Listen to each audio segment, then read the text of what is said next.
the sum of the parts. Whereas lean is dealing only with complicated systems. It's like building a car. That's complicated, but it's not complex. The whole is the sum of its parts. So lean and agile are two different things. How about standards? Agile says, inspect and evac. Anyone can do it. You don't need to ask permission. You are empowered. And you achieve continuous improvement. Lean says, if you have a problem, spend upfront time seeking standards. Okay, this again is from the Toyota Way, Principle 6. Standardized tasks are the foundation for continuous improvement and employee empowerment. There's a very, very different focus here between lean and agile. Agile is about doing, doing, doing. Any people here doing agile software development? You're doing extreme programming, you're doing agile? A few? It's doing, doing, doing. There is no thinking in agile. Look at the Agile Manifesto. There's no thinking in there. Any Scrum people here? Where is the thinking in Scrum? It's all about doing. Lean is about thinking and doing. Long deliberation and thought with rapid deployment only after a decision is made is what lean is about. Long deliberation and thought. Remember that value of being slow, of making slow decisions. So the Toyota Way says make decisions slowly by consensus, thoroughly considering all options. And there's a very big difference here between the agile approach and the lean approach. How about specialization? Extreme programming, which is in the agile side, says we do not have code ownership. Scrum discourages specialization because we want this cross-functional team where everybody can do everything. Whereas lean, Toyota spends years carefully grooming every employee to develop a depth of knowledge. This is from the Toyota Way, Principle 10. How about rework? How many of you do rework in software? You don't get it right the first time. You know, we all do rework, right? Agile says, oh, we have this thing called refactoring. That's rework. And refactoring is your friend. Refactoring is a tool that you use all the time. Refactoring compensates for architectural short-sightedness. It will give you maintainability, and it deals with emergent requirements, as well as keeping the code clean. Now, I think that refactoring is good and is necessary for keeping the code clean. I'll talk a little bit about this later. It's just like you have to do housekeeping to keep your house clean, and that isn't the architect's job, okay? I mean, that's your job as someone who lives there. In that same sense, you, as someone who lives in your code, have to keep the code clean. It's not the architect's job. But that cleaning of the house is not what's going to give you good architectural soundness.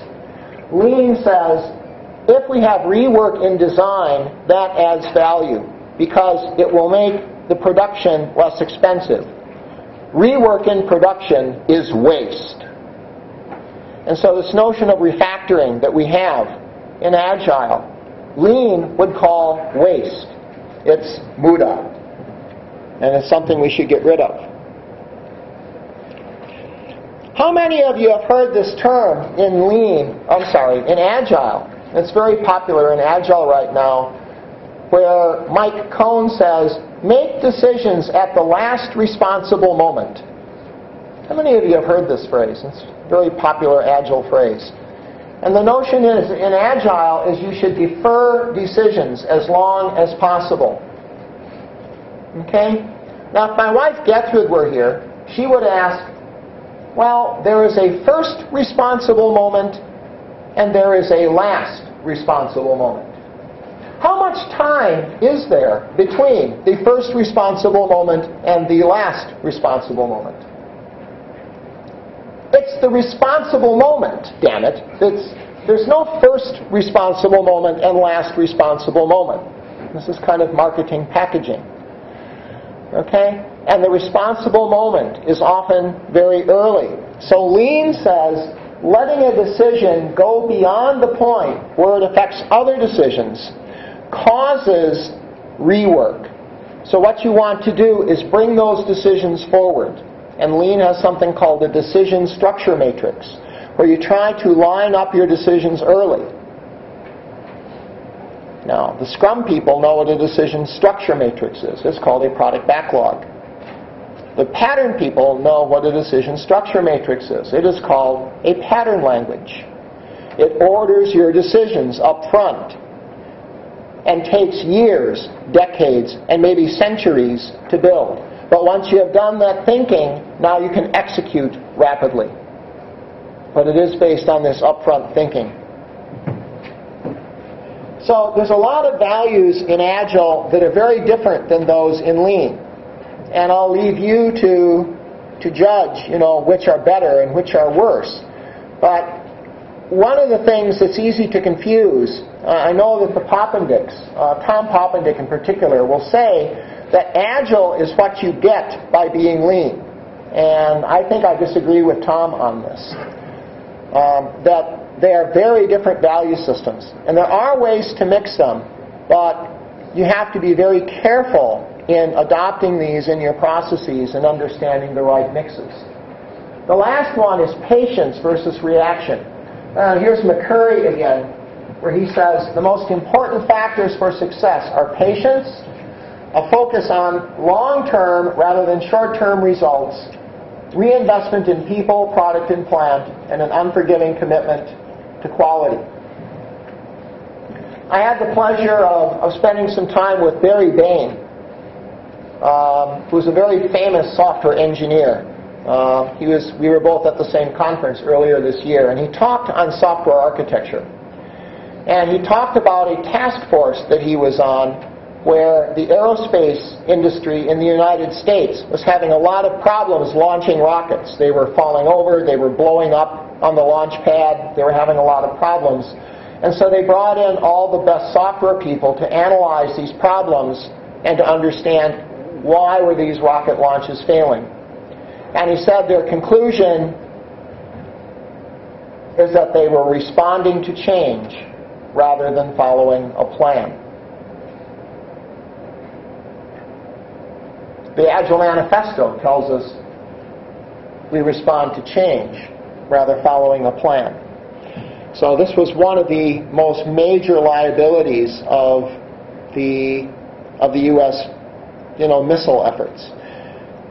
So the Lean principles seem to have this grounding in timeless ways of building systems. These Agile notions go back to the Agile Manifesto in about 2001. So we have about 9 years of experience and reflection. And as you go forward, and as Agile makes more inroads here in Japan, and Scrum makes more inroads, and Lean makes more inroads, I would ask you to think carefully. Now, the reason I'm saying this to you is that if you are pattern people, the pattern values should already be having you thinking more in these Lean terms. The Lean value system and pattern value system are very similar.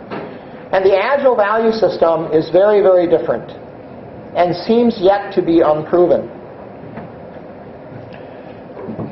There's some other smaller things too. Scrum is about software production. So we have the Toyota production system. Everyone loves to talk about the Toyota production system, TPS, right? That's for building your software. That's for building your car. How many of you maintain your cars? You get your oil changed, you get your battery checked, you get the tires changed every 100,000 kilometers or whatever. Okay? Isn't that a better metaphor for software than the Toyota production system? Now, Toyota knows this. Toyota doesn't only have the Toyota production system, they have total productivity maintenance. How many of you own a Toyota? Anyone own a Toyota car here? No one owns a Toyota car. One.